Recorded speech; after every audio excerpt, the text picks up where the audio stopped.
ದಕ್ಷಿಣಾಮೂರ್ತಿ ಅಷ್ಟಕ ಅನ್ನುವ ಒಂದು ಈ ಸ್ತೋತ್ರ ಏನಿದೆ, ಇದು ಪರಮಾತ್ಮ, ಜ್ಞಾನಸ್ವರೂಪನಾದ ಪರಮಾತ್ಮ, ಅವನೇ ಆದಿಗುರು. ನಮಗೆಲ್ಲರಿಗೂ ಕೂಡ, ನಾವು ಯಾರು ಬೇಕಾರಾಗಲಿ ಮನುಷ್ಯನಿಗೆ ಆದಿಗುರು ಪರಮಾತ್ಮ. ಅವನನ್ನು ದಕ್ಷಿಣಾಮೂರ್ತಿ ಅನ್ನೋ ಹೆಸರಿನಲ್ಲಿ ಇಲ್ಲಿ ಶಂಕರಾಚಾರ್ಯರು ಅವನ ನಿಜವಾದ ಸ್ವರೂಪ ಯಾವುದಿದೆ, ಅರಿವು, ಜ್ಞಾನ ಅಂದರೆ ಅರಿವು, ಕನ್ನಡದಲ್ಲಿ ನಾವು ಹೇಳಿದ್ರೆ ಅದನ್ನು ಅರಿವು ಅಂತ ಹೇಳಿ. ಆ ಅರಿವಿನ ಸ್ವರೂಪ ಏನಿದೆ ಅದು ನಮ್ಮಲ್ಲೇ ಇದೆ. ಅಷ್ಟೇ ಅಲ್ಲ, ನಮ್ಮದೇ ಸ್ವರೂಪ ಅಷ್ಟಕ್ಕೆ ನಿಲ್ಲುವುದಿಲ್ಲ, ಅದೇ ಎಲ್ಲರಲ್ಲೂ ಇರತಕ್ಕಂಥದ್ದು ಅಂತ ಈ ದಕ್ಷಿಣಾಮೂರ್ತಿ ಅಷ್ಟಕದಲ್ಲಿ ಹೇಳುವುದರ ಮುಖಾಂತರ ನಾವು ಮನುಷ್ಯರು ಅಷ್ಟೇ ಅಲ್ಲ, ಪ್ರಾಣಿಗಳು ಅಷ್ಟೇ ಅಲ್ಲ, ಸಸ್ಯಗಳು, ಅವುಗಳನ್ನು ನೋಡತಕ್ಕಂಥ ದೃಷ್ಟಿಯ ಒಂದು ಬದಲಾಗಿ ಪರಿಶುದ್ಧವಾದ ದೃಷ್ಟಿ ಬಂದು ಎಲ್ಲರೂ ಪರಸ್ಪರ ಸ್ನೇಹ ಪ್ರೀತಿಯಿಂದ ನಾವು ನಮ್ಮ ಜೀವನವನ್ನು ಸಂತೋಷವಾಗಿ ನಡೆಸಿ ಕೊನೆಗೂ ಕೂಡ ನಮಗೆ ಸಿಕ್ಕಿದಂಥ ಈ ಮನುಷ್ಯ ಜನ್ಮ ನಾವು ಬದುಕಿರುವಾಗಲೇ ಆನಂದವನ್ನು ಅನುಭವಿಸಬೇಕು. ಆನಂದ ಅಂದರೆ ಈ ನಮ್ಮ ಇಂದ್ರಿಯಗಳಿಂದ ಬರುವ ಆನಂದ ಅಲ್ಲ, ಆನಂದ ಸ್ವರೂಪ ಏನಿದೆ ನಾವೆಲ್ಲರೂ ಅಪೇಕ್ಷೆ ಪಡತಕ್ಕಂಥದ್ದು, ಗೊತ್ತಿಲ್ಲದೇ ಇರ್ಬೋದು, ಅದು ಅಪೇಕ್ಷೆ ಪಡೋದೆಲ್ಲರೂ ಅದನ್ನೇ. ಅದಕ್ಕೆ ಇದರಲ್ಲಿ ಉಪಾಯವನ್ನು ಹೇಳಿದ್ದಾರೆ ಈ ದಕ್ಷಿಣಾಮೂರ್ತಿ ಅಷ್ಟಕದಲ್ಲಿ. ಹಾಗಾಗಿ ಇದಕ್ಕೆ ಬಹಳ ಮಹತ್ವ. ಇಡೀ ದೇಶದಲ್ಲಿ ಇವತ್ತು ಕೂಡ ಎಲ್ಲ ವಿದ್ವಾಂಸರು ತಲೆದೂಗುವಂಥ ಒಂದು ಸ್ತೋತ್ರ ಇದು. ಇದಕ್ಕೆ ಸಂಪ್ರದಾಯದ ಇದು ಯಾವುದು ಕಟ್ಟುಪಾಡಿಲ್ಲ. ಯಾವ ಸಂಪ್ರದಾಯದವರು ದಕ್ಷಿಣಾಮೂರ್ತಿ ಅಷ್ಟಕದ ಬಗ್ಗೆ ಅಪಾರವಾದ ಗೌರವವನ್ನು ಹೊಂದಿದ್ದಾರೆ ಮತ್ತು ಅದರಲ್ಲಿ ಹೇಳಿದಂಥ ವಿಚಾರವನ್ನು ತಲೆದೂಗ್ತಾರೆ. ಆದರೆ ಒಂದಂತೂ ಸತ್ಯ, ಈಗೇನು ನಾವು ಇದನ್ನು ಮಾಡ್ತಾ ಇದ್ದೇವೆಯೋ ಇದನ್ನು ಅಲ್ಲಲ್ಲಿ ನಾವು ಹೇಳಿದ್ದೇವೆ, ಸಮಾಜಕ್ಕೆ ತಿಳಿಸಿದ್ದೇವೆ. ಅದರ ಪರಿಣಾಮ ಈಗ ಇವತ್ತು ಉದ್ಘಾಟನೆ ದಿವಸವೇ ಇಷ್ಟು ವಿದ್ಯಾರ್ಥಿಗಳು ಮತ್ತು ಇವರೆಲ್ಲ ಬಂದಿರೋದು. ನಾಳೆ ಪೂರ್ತಿ ಇದು ಎಕ್ಸಿಬಿಷನ್ ಇರುತ್ತೆ, ನಾಡಿದ್ದು ಇನ್ನೊಂದಷ್ಟು ವಿದ್ಯಾರ್ಥಿಗಳು ಅಲ್ಲಿಗೆ ಬರ್ತಾರೆ, ಯುವಕರು ಬರ್ತಾರೆ, ಮಾತೆಯರು ಎಲ್ಲ ಬರ್ತಾರೆ. ಅಲ್ಲಿ ಎಲ್ರಿಗೂ ಏಕಕಾಲಕ್ಕೆ ವಿಡಿಯೋ ಮೂಲಕ ನಾವು ತೋರಿಸೋರಿದ್ದೇವೆ, ಇದೇ ಎಕ್ಸಿಬಿಷನ್ ತೋರಿಸೋರಿದ್ದೇವೆ. ಯಾಕಂದರೆ ಅಷ್ಟು ಜನ ಇಲ್ಲಿ ಬಂದು ನೋಡಲಿಕ್ಕೆ ಅವಕಾಶ ಆಗೋದಿಲ್ಲ ಅದರಲ್ಲಿ.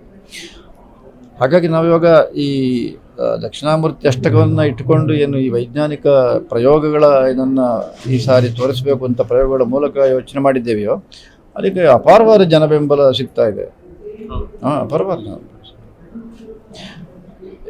ನೀವು ಯೋಚನೆ ಮಾಡಿ, ಇಂಥ ಒಂದು ಉಪದೇಶ ಅಂದರೆ ಸ್ತೋತ್ರ ರೂಪದಲ್ಲಿರ್ತಕ್ಕಂಥದ್ದಕ್ಕೆ 300 ಕಾಲೇಜುಗಳಲ್ಲಿ ಒಪ್ಪಿಗೆ ನೀಡಿದ್ದಾರೆ ಅಂತಂದರೆ ಇದಕ್ಕೆ ಹೇಗೆ ಬೆಂಬಲ ಅಂತ ನೀವು ಮತ್ತೆ ಭವಿಷ್ಯ ಪ್ರಶ್ನೆ ಬರಲಾರದು ಅಂತ ಕಾಣುತ್ತೆ.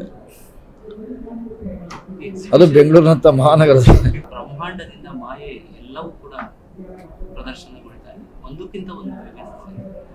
ಅವ್ರ ಎಫರ್ಟ್ ಈ ಹೊಸ ಜನರೇಷನ್ ಅವ್ರ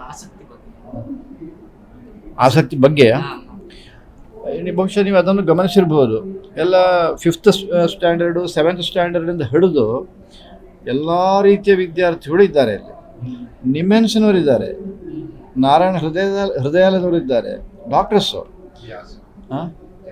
ವ್ಯಾಸ ಇವ್ರದ್ದು ವ್ಯಾಸ ಜಿಗಣಿಯಲ್ಲಿ ಯೋಗ ಇದಿದೆ ಅಲ್ಲ, ಡಾಕ್ಟರ್ ನಾಗೇಂದ್ರ ಅವರ ನೇತೃತ್ವ ಅವರು ಇದಿದೆ. ಹಾಗಾಗಿ ಈ ಒಂದು ಕಾರ್ಯದಲ್ಲಿ ಸಮಾಜದ ನಮ್ಮ ಈ ಸಂಶೋಧನಾತ್ಮಕ ಒಂದು ಕಾರ್ಯಗಳನ್ನು ಯಾರ್ಯಾರು ಮಾಡ್ತಾ ಇದ್ದಾರೋ ಅವರೆಲ್ಲರ ಪೂರ್ಣ ಸಹಕಾರ ಸಿಕ್ಕಿದೆ ನಮಗೆ. ಹಾಗಾಗಿ ನಾವು ಬ್ರಹ್ಮಾಂಡದ ತನಕ ಈಗ ತೋರಿಸೋದಕ್ಕೆ ಸಾಧ್ಯ ಆದ. ಈಗ ಅಷ್ಟೇ ಅಲ್ಲ, ನಿಮ್ಗೆ ಆಶ್ಚರ್ಯ, ಅವರ ಆಸಕ್ತಿ ಹೇಗಿದೆ ಅಂತ ನಿಮ್ಮ ಪ್ರಶ್ನೆ ಇದೆ ಅಲ್ಲ. ನೀವು ಇದನ್ನು ಬಹುಶಃ ಕಲ್ಪನೆ ಮಾಡ್ತಿರೋ ಇಲ್ಲೋ ನನಗಂತೂ ಗೊತ್ತಿಲ್ಲ. ಕೇವಲ ಇದೀಗ 1.5-2 ತಿಂಗಳ ಒಂದು ವಿಶೇಷ ಪ್ರಯತ್ನ, ಸ್ವಲ್ಪ ದಿವಸಗಳಿಂದ ಆರಂಭ ಮಾಡಿದ್ದು. ಆದರೆ ಜನಕ್ಕೆ ಏನು ಅಂತ ಗೊತ್ತಿಲ್ಲದೇ ಇರೋದ್ರಿಂದ ನಮಗೆ ಸ್ವಾಗತ ಅಷ್ಟು ಸುಲಭದಲ್ಲಿ ಮಾಡಲಿಕ್ಕೆ ಯಾರೂ ಸಿದ್ಧರಿರಲಿಲ್ಲ. ಆದರೆ ಮತ್ತೆ ಹೇಳಿ ಅವರನ್ನೆಲ್ಲ ಮಾತನಾಡಿಸಿ ಮಾಡಿದ ಮೇಲೆ ಸ್ವಲ್ಪ ಮೂವ್ಮೆಂಟ್ ಶುರುವಾಯಿತು. ಅದು ಯಾವಾಗ ಅದನ್ನು ನಾವು ಮತ್ತೆ ಅವರಿಗೆ ಗಮನಕ್ಕೆ ತಂದಾಗ ನಾವು ಯಾರ್ಯಾರನ್ನ ಸಂಪರ್ಕ ಮಾಡಿದ್ದೆ ಎಲ್ಲರೂ ಇಲ್ಲಿ ಬನ್ನಿ ಅಂತ ತೋರಿಸಿದ್ದರ ಪರಿಣಾಮ ಮತ್ತು ಅವರು ಅಷ್ಟು ಕಡಿಮೆ ಅವಧಿಯಲ್ಲಿ ತಮ್ಮ ಪರಿಪೂರ್ಣ ಪ್ರತಿಭೆಯನ್ನು ಅದಕ್ಕೆ ಸುರಿದು ಈ ವ್ಯವಸ್ಥೆಯನ್ನು ಮಾಡಿದ್ದಕ್ಕೀಗ ಈ ದೃಶ್ಯವನ್ನು ನಾವು ಕಾಣ್ಬೋದು. ಹಾಗಾಗಿ ಆಸಕ್ತಿ ವಿಷಯದಲ್ಲಿ ಸಂದೇಹಕ್ಕೆ ಅವಕಾಶವೇ ಇಲ್ಲ. ಮುಖ್ಯವಾಗಿ ಸೈನ್ಸನ್ನು ಸೈನ್ಸಿನ ಎಲ್ಲ ಮುಖಗಳನ್ನು ಜೋಡಿಸಿದ್ದೇವೆ. ಅದು ಕಂಪ್ಯೂಟರ್ ಸೈನ್ಸ್ ಇರ್ಬೋದು, ಅಥವಾ ಕೆಮಿಸ್ಟ್ರಿ ಇರ್ಬೋದು, ಬಯಾಲಜಿ ಇರ್ಬೋದು, ಅಥವಾ ಬೇರೆ ಫಿಸಿಕ್ಸು, ಮ್ಯಾಥ್ಸು ಎಲ್ಲ ತೋರಿಸಿದ್ದೇವೆ. ಅದೆಲ್ಲ ಇಲ್ಲಿ ಈಗ ನಾವು ನೋಡ್ಬೋದು.